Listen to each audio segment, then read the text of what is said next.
नमस्कार, स्वागत है आपका एस्ट्रो नॉलेज में। आज हम बात करने वाले हैं शनि और राहु की युति के बारे में। 51 दिन शनि और राहु एक ही साथ रहेंगे।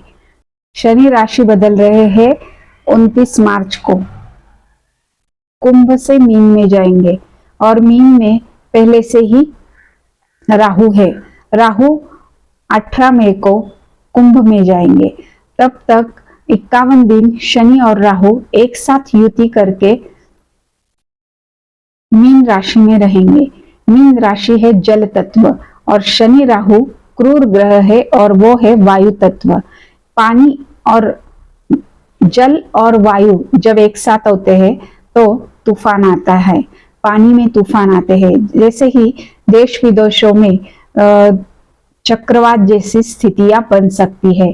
राजनीति में भी चक्रवात जैसे यानी कि तूफान आ सकते हैं। बहुत से राजनेता नीतियां बदल सकती है, संविधान तक बदल सकते हैं।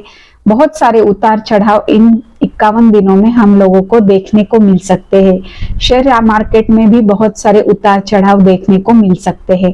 शनि वैसे ही गुरु की राशि में ज्यादा बुरे फल नहीं देता है और राहु भी गुरु की राशि में ज्यादा बुरे फल नहीं देता है।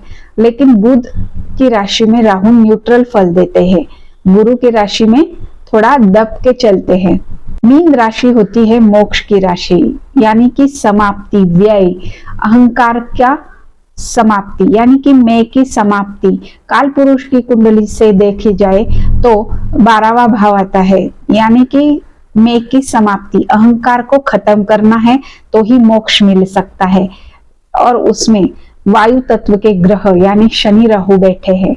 इसकी वजह से बहुत बड़े बड़े बदलाव हमें नेचर में और राजनीति में दिखाई देंगे। वैसे ही हम अपनी 12 राशियों पर उसका क्या प्रभाव होगा ये देखेंगे। मेष राशि की बात की जाए तो मेष राशि के 12वें भाव से यह शनि राहु का गोचर होगा।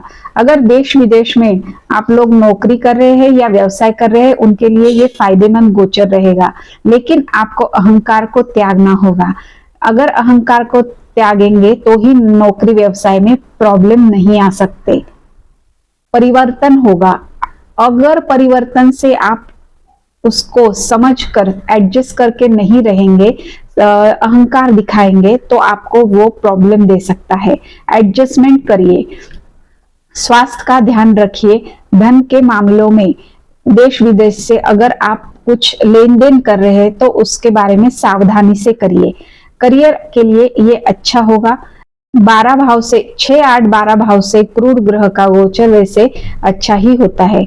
वृषभ राशि के लिए बात करें तो 11वें भाव से शनि और राहु का गोचर होगा।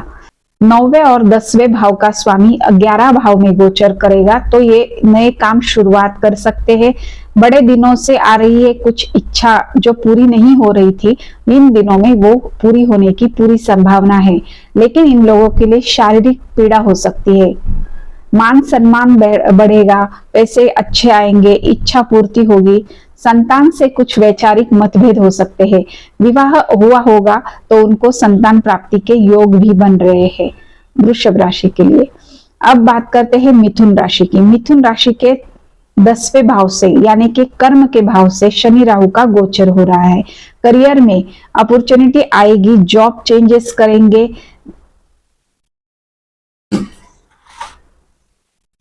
थोड़ा धैर्य से निर्णय लीजिए।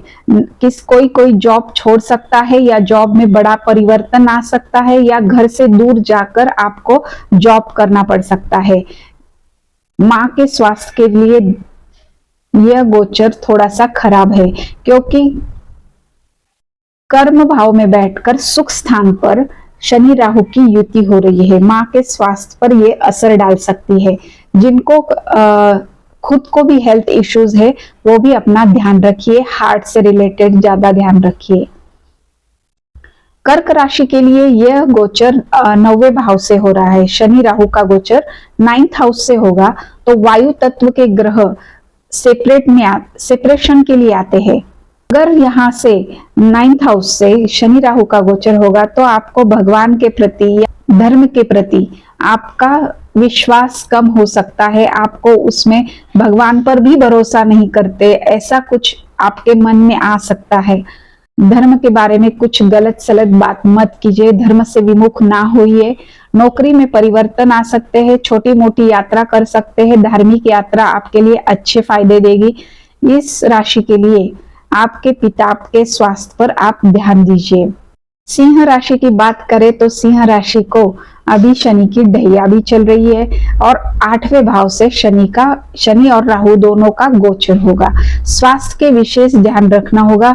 विवाह के बाद अगर कोई बच्चा प्लान कर रहे हैं तो उनके लिए यह समय अच्छा है। कार्य और स्वास्थ्य की वजह से आपको प्रॉब्लम होगा। धन के लिए नए रास्ते खुलेंगे, मगर आपको सावधानी से उसमें निवेश करना है या धन प्राप्ति हो सकती है। परिवार से पीड़ा हो सकती है, ससुराल के पक्ष से भी आपको पीड़ा हो सकती है, क्योंकि 8th हाउस में बैठकर शनि राहु की दृष्टि आपके दूसरे भाव यानी कि परिवार के भाव पर आ रही है।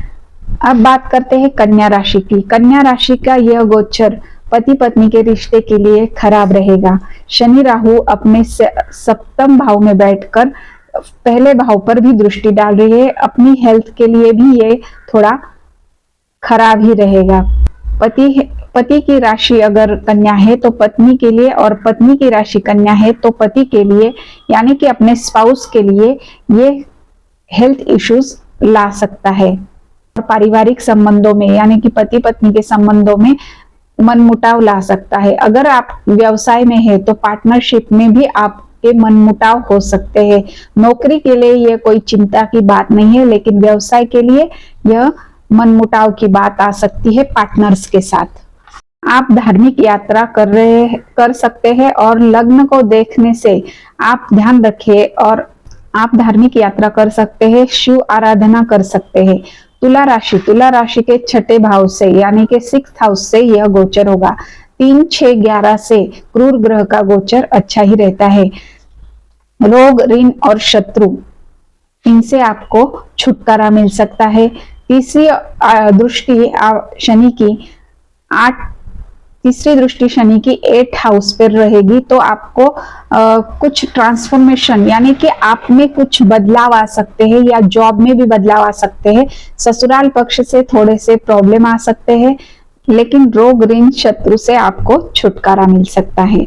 वृश्चिक राशि के लिए यह 5th हाउस से गोचर होगा, यानी कि धर्म के भाव से यह शनि राहु का गोचर अच्छा नहीं माना जाता है।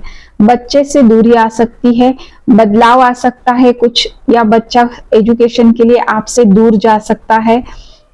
अगर बहुत दिनों से ये लोग सोच रहे हैं कि मैं कुछ परिवर्तन चाहता हूं, तो इनके परिवर्तन की शुरुआत आ सकती है। अगर कोई बच्चा पढ़ाई में ब्रेक लेना चाहता है या ब्रेक के बाद कुछ नया ट्राई करना चाहता है, तो ब्रेक के लिए भी यह समय ठीक रहेगा। वृश्चिक राशि के लिए विवाह का योग देखें तो विवाह का भी यह योग बन सकता है। वृश्चिक राशि को ऐसा लगेगा जैसे सफोकेट हो रहे हैं, प्रेशर आ रहा है, ऐसे इन लोगों के मन में भाव आते रहेंगे। धनु राशि, सिंह राशि और धनु राशि, इन दोनों के लिए तो अभी ढैया चल रही है। धनु राशि की बात की जाए तो इनके 4th हाउस से शनि राहु का गोचर होगा, यानी कि सुख भाव से अगर क्रूर ग्रह का गोचर होगा तो आपके लिए यह परेशानियां लाएगा, सुख में कमी रहेगी। माता बीमार रह सकती है। आप घर से दूर जा सकते हैं जॉब की वजह से, या आपको जॉब की वजह से बार बार ट्रैवल करना पड़ सकता है। शनि की दृष्टि 6th हाउस पर होने से रोग, ऋण, शत्रु से आपको छुटकारा मिल सकता है। मानसिक अशांति रह सकती है, जॉब में चेंजेस आ सकते हैं। मकर राशि की बात की जाए तो 3रे भाव से यह गोचर होगा। आपका सोशल प्रेजेंस बढ़ेगा, आप पराक्रम करेंगे तो आपको सफलता अवश्य मिलेगी। 3, 6, 11 से हमेशा ही गोचर क्रूर ग्रह का अच्छा रहता है। धार्मिक यात्रा बढ़ेगी, समय से चली आ रही कोई पुरानी इच्छा आपकी पूर्ण हो सकती है। वृषभ, तुला, मकर, इन राशियों की इच्छा पूर्ति होगी। संतान से कष्ट होगा या मतभेद आ सकता है। धन में नुकसान न हो, इस पर आप ध्यान दीजिए।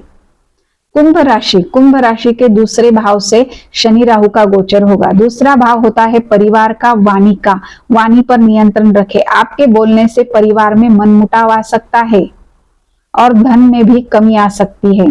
धन का नुकसान हो सकता है, कोई आपको ठग सकता है, इसलिए किसी पर भी विश्वास करके कोई नया काम या नया इन्वेस्टमेंट ना कीजिए। परिवार से दूरी आ सकती है, परिवार में दूरी महसूस हो सकती है आप लोगों को। कान, नाक, गले से कुछ बीमारियां भी सामने आएंगी।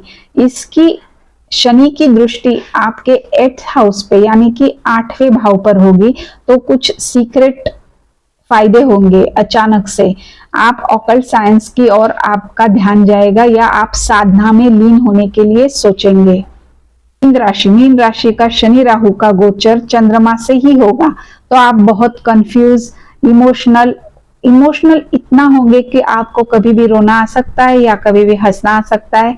इमोशन इतने रहेंगे, बात करते करते आपके आंखों से पानी आ सकता है। इतना इमोशन ओवर पावर हो सकता है मीन राशि के लिए।